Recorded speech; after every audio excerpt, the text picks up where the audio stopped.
कच्चे प्याज। अरे कम्मो, क्या बनाया है तूने नाश्ते में? मैम साहब मैंने तो पोहे बनाए हैं, आप लोग खाते तो है ना। हाँ हाँ, पोहे तो सब लोग खा लेंगे। तू डाइनिंग टेबल पर नाश्ता लगा दे। तेरे साहब और गणेश के ऑफिस जाने का समय हो रहा है, वरना सब लोग लेट हो जाएंगे। कम्मो ने सबका नाश्ता टेबल पर लगा दिया था 2 मिनट के बाद। अरे मम्मी क्या है ये? कितनी बार एक ही बात समझानी पड़ेगी? अरे बेटा, कम्मो अभी नई नहीं है ना, 2-4 दिन में सब समझ जाएगी, तब तक थोड़ा एडजस्ट कर लो। माँ आप घर के बाहर कोचिंग क्लासेस का बोर्ड क्यों नहीं लगा देती? हर बार नई मेड आती है, उसको 1 महीने तक हम लोग पहले खाना बनाना सिखाते हैं और जब वो सीख जाती है तो यहाँ से रफू चक्कर हो जाती है। मैं बाकी की काम वालियों की तरह नहीं है साहब, मैं किधर भी नहीं भागेगी। और मेरे को आप लोगों को खाना बनाना सिखाने की ज़रूरत भी नहीं है। अरे सब कुछ एकदम टिप टाप बनाना आता है मेरे को। आप बस आवाज़ निकालो कि आपको क्या खाने का है, सब कुछ बनाकर खिलाएगी मैं। अरे अनाड़ी मेड नहीं है कम्मो, बहुत हुनर है कम्मो के हाथों में। अब तू यहाँ बैठकर अपनी मार्केटिंग करती रहेगी या थोड़े हाथ पैर भी हिलाएगी? अरे साहेब काहे को नाराज होता है आप? मेरे को बताओ ना, नाराज क्यों नजर आ रहे हो? मेरे हाथ के बने पोहे अच्छे नहीं लगे क्या आपको? अरे पोहे तो ठीक है लेकिन प्याज कहाँ है? अरे साहिब, प्याज पोहे के अंदर है। पहले कढ़ाई में प्याज डाला, फिर उसके ऊपर मिर्ची डाला, फिर पोहा डाला, फिर ऐसे हिला हिला कर पोहा बनाया। अब समझ में आया आपको? अरे यार क्या मुसीबत है। कच्चा प्याज मांग रहा हूँ मैं, कच्चा प्याज कहाँ है? अरे साहब मैं बोली ना आपको, कच्चा प्याज किधर से मिलेगा आपको? सब भून कर पोहे में मिला दी ना। आपको कच्चा प्याज खाने का था क्या? अरे कम्मो, तू क्यों इतना दिमाग चला रही है? गणेश के कहने का मतलब है कच्चा प्याज काट कर बारीक बारीक यहाँ टेबल पर लगा दे। हम लोग ना पोहे में कटे हुए प्याज मिलाकर खाते हैं। आइगा, कच्चा प्याज वो भी पोहे में कौन खाता है? मेरे को क्या है, आप मेरे से कच्चा प्याज मांगेगी तो मैं काट के दे देगी। लेकिन एक बात बता के रख रहे लिए, अगर पोहे का टेस्ट खराब हो गया ना तो मैं इसकी गारंटी नहीं लेने वाली। पोहे को पोहे की तरह खाओ ना, उसमें प्याज टमाटर मूली बैंगन मिलाने की क्या ज़रूरत है? अरे भाई तू जा, माफ़ कर, हमें गलती हो गई जो प्याज काटने को कह दिया। मैं खुद ही काट लूँगी अपने लिए प्याज। मीनाक्षी की बात सुनकर कम्मो जाकर प्याज काटने लगती है। क्यों परेशान हो रही है? अभी पहला ही दिन है ना यहाँ पर, इसलिए इतनी हैरान परेशान नज़र आ रही है।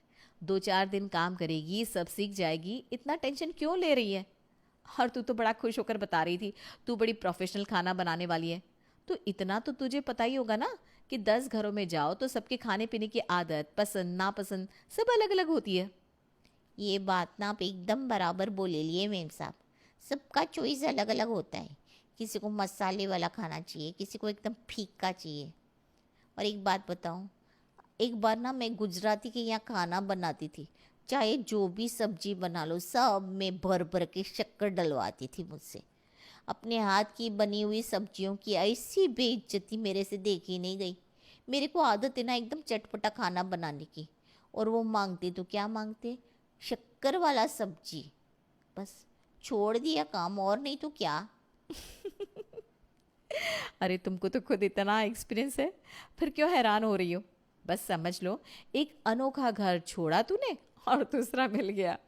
अच्छा जल्दी से प्याज काट के टेबल पर रख दे, जब तक तू प्याज लेकर नहीं जाएगी ना कोई नाश्ता नहीं करेगा। मैं फिर से बोलती है, ऐसे नाश्ते में ना कच्चा प्याज खाने वाले लोग मैं पहली बार देख रही लिए। अरे बाबा, नाश्ते में कच्चा प्याज कौन खाता है? कम्मो नाक मुंह टेढ़ा करते हुए डाइनिंग टेबल पर कटे हुए प्याज रखकर जाती है। कम्मो के प्याज रखते ही सब लोग एक एक मुट्ठी प्याज लेकर अपने पोहे में मिक्स करते हैं और खाकर अपने अपने काम पर निकल जाते हैं। देख, खाना तो तू ठीक बना लेती है, सबको पसंद भी आए तेरे हाथ के पोहे। अब तू ऐसा कर, दोपहर में लंच में ना छोले चावल बना ले। अंकित कई दिन से कह रहा है कि उसका छोले चावल खाने का मन है। ठीक है मेम साहब, वही तो मैं पूछ रही थी कि अगर आप लोगों को कच्चा ही प्याज खाने को रहता है तो फिर सब्जी में डाल के क्या फ़ायदा? कम्मो, मैंने बोला ना तुझे ज़्यादा दिमाग मत चला, जितना मैं बोल रही हूँ उतना कर। अभी 1 हफ्ता ना तू ये समझ ले, तेरी खाना बनाने की ट्रेनिंग चल रही है। 1 हफ्ते में तू सब समझ जाएगी कि हमारा खाना नाश्ता डिनर लंच सब कैसे तैयार करना है। अगर भाई, मैं 10 साल से खाना बना रही लिए, मैं बोली ना आपको, चाइनीज़, कॉन्टिनेंटल, साउथ इंडियन सब ऐसे मस्के की तरह बनाती है मैं। अब तुम लोग मेरे को खाना बनाना सिखाएगा? मेम साहब, मैं तो ये बोल रही है कि जब आपको सब कुछ बनाना इतना अच्छा आता ही है तो काली पीली पैसा क्यों खराब कर रही है आप? मैं चलती है, तुम्हारा खाना खुद ही बना लेना। बहुत देख रही है ना तो इसका मुंह के लक्षण, पटर पटर जबान चलती है इसकी। मुझे नहीं लगता बहुत ज़्यादा दिन टिकने वाली है ये हमारे घर में। अरे मम्मी जी जाने दीजिए ना, आपको पता है ना मैं पूरा दिन ऑफिस के कामों में उलझी रहती हूँ। अब इस कम्मों को भी भगा देंगी ना आप तो फिर पूरा खाने पीने का लोड आपके ऊपर आ जाएगा, जो मुझे बिल्कुल पसंद नहीं। अरे ठीक है, थोड़ा चटर पटर करेगी तो करने दीजिए ना, कम से कम खाना तो अच्छा बनाती है। दोपहर के समय कम्मो खाना बनाती है और खाने के साथ ढेर सारे प्याज भी काट कर रख देती है, क्योंकि वो इतना तो समझ गई थी कि जब नाश्ते के साथ ये लोग प्याज खा रहे हैं तो ऐसा तो हो ही नहीं सकता कि लंच में बिना प्याज के खाना खा ले। इसलिए दोपहर के खाने में कोई भी हल्ला गुल्ला नहीं होता। शाम के समय मम्मी कॉलेज में बहुत थकान होगी, प्लीज़ चाय और कुछ हल्का फुल्का खिला दो ना। अच्छा बेटा तू बैठ, मैं अभी बोलती हूँ उस कम्मो को, कुछ नाश्ता बना देगी। कम्मो सुन, ऐसा कर बच्चों के लिए चाय और कुछ नाश्ता बना दे। मेम साहब, क्या खाने का है बताओ मेरे को, बना देगी ना मैं। तो ऐसा कर मैक्रोनी बना दे, बच्चे खुश होकर खाते भी हैं और अंकिता की तो फेवरेट है। थोड़ी देर बाद कम्मो चाय बनाकर डाइनिंग टेबल पर रख देती है। अंकिता दीदी आओ ना, आपका चाय नाश्ता तैयार हो गया है, खा लो, गर्मा गर्म खा लो। अंकिता डाइनिंग टेबल पर आकर बैठती है तो देखती है वहां पर तो बस चाय और एक प्लेट में मैक्रोनी रखी हुई है। कम्मो दीदी फिर से समझाना पड़ेगा क्या? क्या बात है बेटा, अब क्या हो गया? फिर से प्याज काट के नहीं दिए इन्होंने। अरे बिना प्याज के कोई स्वाद आता है क्या खाने में? देखो एक बात ना गांठ बांध लो आप, बिना प्याज के हमारे यहाँ कोई भी खाना नहीं खाता। अरे दीदी कैसी बात कर रही है आप? अभी मैक्रोनी और चाय के साथ आप कच्चे प्याज खाओगी क्या? राम राम, मुझे तो सोच के उल्टी आने लगी है। ऐसा भी क्या शौक है कच्चे प्याज खाने का आपको? इसमें उल्टी जैसी क्या बात है? अपना अपना शौक होता है और प्याज खाना ना सेहत के लिए अच्छा होता है। खाओ ना, खूब खाओ, मेरे को क्या प्रॉब्लम है? मैं ना कल से सुबह उठकर 8-10 प्याज बारीक काट कर डाइनिंग टेबल पर लगा देगी, जिसका जब मन करे खूब प्याज खाओ। और मेम साहब, मैं क्या सोच रही है, आप ना दिन में 3-4 चाय तो पीती है, चाय के साथ नमकीन की जगह प्लेट में ये कटा हुआ प्याज लगा कर दे दिया करूँगी, चलेगा ना आपको? अरे ये कैसी बातें कर रही हो तुम? चाय के साथ प्याज कौन खाता है? अब आप लोग प्याज के इतने बड़े दीवाने हैं तो चाय से प्याज क्यों नहीं खा सकते? अरे मेरे कहने से एक बार ट्राई करके देखो ना, स्वाद आ जाएगा आप लोगों को। अरे क्यों बकवास कर रही है, चल जा जाकर अपना काम कर। इस अंकिता को पहले थोड़ी सी प्याज काट कर दे दे और शाम को खाने की तैयारी कर ले जा। कम्मो रात के खाने की तैयारी कर रही थी, तभी वैशाली रसोई में आती है।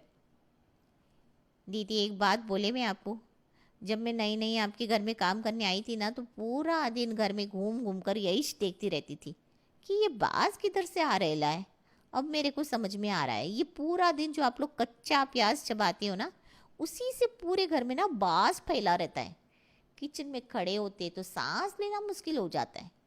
जब मैं खाना बनाएगी ना तो तुम सब लोग बाहर रहोगी, मेरे से ये गंदा कच्चे प्याज वाला बास बर्दाश्त नहीं होता। अरे तेरी हिम्मत कैसे हुई? हाँ, तेरे कहने का मतलब क्या है? मेरे मुंह से बदबू आ रही है? तुझे पता भी है दिन में 3 बार ब्रश करती हूँ मैं, और 2 बार गार्गल भी। अरे मीम साहब, आप चाहे 10 बार ब्रश कर लो लेकिन आपके मुंह से ना ये प्याज वाली बास जाने वाली नहीं है। मेरी बात पर यकीन हो तो अपनी किसी सहेली से पूछ लो, पता चल जाएगा आपको। गणेश, मैं पहले भी कई बार समझा चुकी हूँ, एक बार फिर समझा रही हूँ। तुम्हें ऐसा नहीं लग रहा कि हमारे घर में ये प्याज प्याज कुछ ज़्यादा ही होने लगा है? ऐसा भी क्या नशा है प्याज का कि सोते जागते उठते बैठते हर कोई बस प्याज ही मांगता रहता है? क्यों? अब ये प्याज खाने से पहले भी तुम्हारी परमिशन लेनी पड़ेगी क्या? और प्याज खाने में ऐसी क्या बुराई है? भांग थोड़ी ना खा रहे हैं। देखिए मुझे भी पता है कि प्याज खा रहे हो, भांग नहीं, लेकिन ये भी समझ लो जितनी प्याज हमारे घर में लोग खाते हैं ना, दुर्गंध से पूरा घर सड़ा रहता है। अब तो काम वाली कम्मो भी बातें सुनाने लगी है, कह रही थी जब वो किचन में काम करे तो हम लोग किचन में ना घुसा करें, क्योंकि हमारे मुंह से आती हुई बदबू उसे बर्दाश्त नहीं होती। बात उसकी कड़वी ज़रूर है लेकिन सच है। पिछले 2 दिन से मैं नोटिस कर रही हूँ कि तुम्हारे मुंह से इतनी गंदी बदबू आती है कि तुम्हारे पास बैठा भी नहीं जाता। अरे यार, थोड़ा कंट्रोल कर लो ना इस प्याज वाली आदत को। अच्छा, तो अब तुम्हें मेरे साथ बैठने में, मुझसे बात करने में भी प्रॉब्लम है। जाओ, मुझे भी तुमसे कोई बात नहीं करनी। ये देखो आजकल की औरतें, इन्हें पति के पास बैठने से बदबू आती है। बस इसीलिए मैं घर में किसी को सलाह नहीं देती, क्योंकि यहाँ पर किसी को दिमाग वाली बात समझाना मतलब भैंस के आगे बीन बजाना। किसी को मेरी बात समझ में तो आएगी नहीं, इसलिए जो जैसा चल रहा है मैंने भी इतने साल से कुछ बदलने की कोशिश नहीं की। अरे रुपल, बड़ी जोर की भूख लग रही है, चल ना कैंटीन में कुछ खा कर आते हैं। क्या कहा? मैं और तेरे साथ कैंटीन जाऊंगी? कभी नहीं। क्यों भाई, मेरे साथ कैंटीन जाने में क्या प्रॉब्लम है तुम्हें? देखो अंकिता, तुम्हारे पास तो इतनी बदबू आती है ना कि 10 सेकंड खड़ा होना भी मुश्किल है, और तुम ये चाह रही हो कि मैं तुम्हारे साथ कैंटीन में बैठकर कुछ खाऊं? बिल्कुल पॉसिबल नहीं है। इतना कहकर रूपल वहां से चली जाती है। बड़ी ये मुफट है, पता नहीं खुद को क्या समझती है ये रुपल। मेरे अंदर से कौन सी बदबू आ रही है ऐसी? रोज ना कर आती हूँ मैं, अपनी तरह समझाए क्या मुझे? भाड़ में जाने दो, मैं अकेली चली जाऊंगी। शाम के समय, अरे माँ जी, अब तो कीर्तन में गई थी ना, इतनी जल्दी वापस कैसे आ गई? क्या हुआ, कीर्तन जल्दी खत्म हो गया क्या? अरे तो बात मत कर कीर्तन की, जा जल्दी से एक गिलास पानी लेकर आ, मेरा दिमाग पहले से खराब है। अरे माँ जी, सब ठीक तो है ना? क्या हो गया बताइए ना। अरे वो रचना है ना, और उनकी पड़ोसन शक्ति, दोनों की दोनों कीर्तन में मेरे पीछे बैठे हुए मजाक उड़ा रही थी मेरा। कह रही थी देखो देखो, बदबू की फैक्ट्री आज कीर्तन करने आई है। उन्होंने मेरे मुंह पर तो कुछ नहीं कहा, लेकिन उनकी कही एक एक बात मेरे कानों में साफ साफ सुनाई दे रही थी। आखिर कब तक उनकी बातें सुनकर वहां बेशर्म की तरफ बैठी रहती। चलिए आई मैं वापस। माँ जी, आपको उनको जवाब देना चाहिए था। ये क्या तरीका हुआ? ऐसे कौन कीर्तन में बुलाकर बेइज्जती करता है? अरे मेम साहब, बाहर वालों की क्या गलती निकाल रहे लिए आप ही देखो ना, ऐसे कामिज क्यों करते हैं कि आपके अंदर से इतना गंदा बास आएगा कि कोई आपके साथ बैठना भी नहीं चाहेगा। मैं तो वैशाली मेम साहब को पहले ही समझाई थी, लेकिन आप लोग मेरी बात सुनने को तैयार ही नहीं है। माँ जी छोड़िए ना अनपढ़ गवार औरतों को। देखिए, मुझे ना आपको एक ज़रूरी बात बतानी है। अंकिता को देखने के लिए कल शाम को लड़के वाले आ रहे हैं। फ़ोटो से तो उन्हें अंकिता बहुत पसंद आई है। लड़का बहुत अच्छा है, अच्छा पैसे कमाता है, और फैमिली भी बहुत अच्छी है। बस यहाँ रिश्ता पक्का हो जाए ना तो समझो अंकिता की लाइफ सेट हो जाएगी।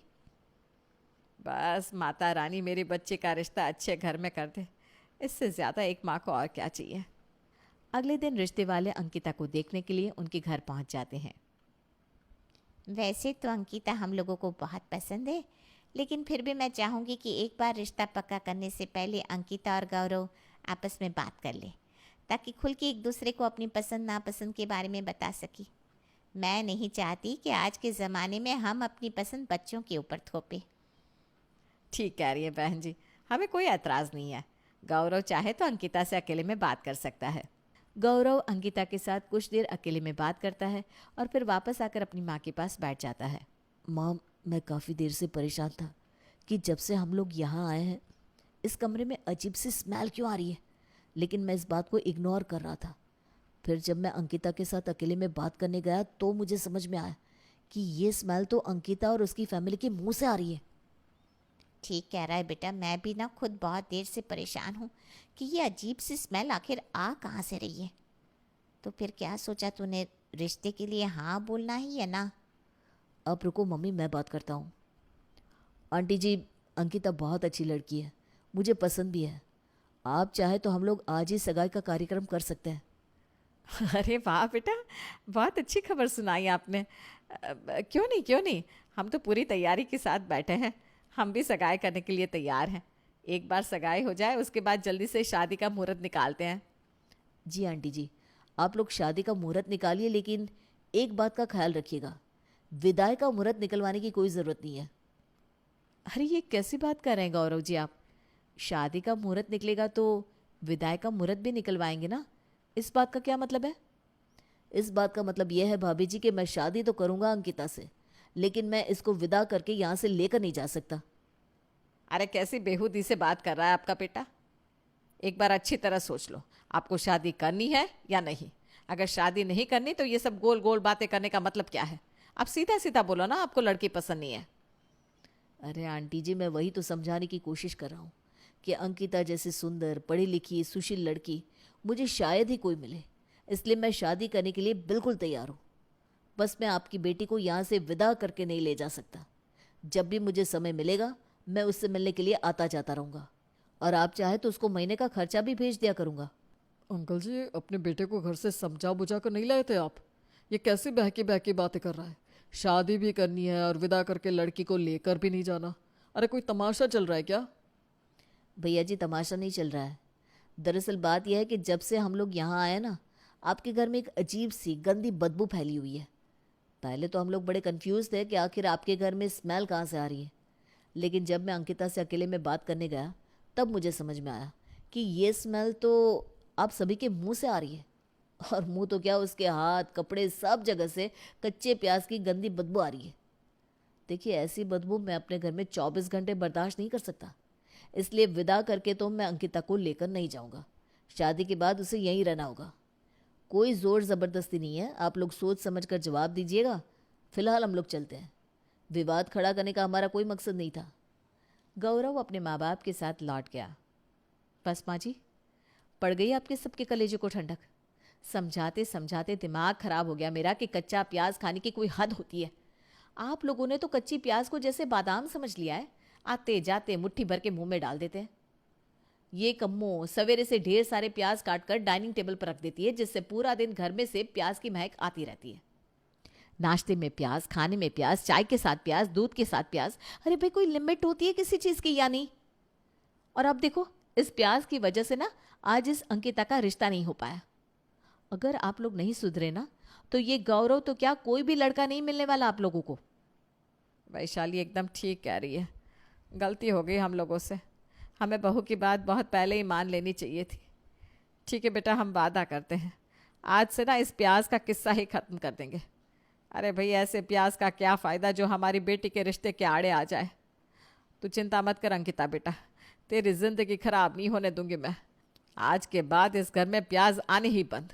ना रहेगा प्याज, ना बचेगी बांसुरी। अरे मेम साहब, वहीच ना रहेगा बांस ना बजेगी बांसुरी होता है। अब इस कहावत के बीच में प्याज कहाँ से आ गया? आप लोग ना एकदम अलग हो, अलग ही लेवल के हो।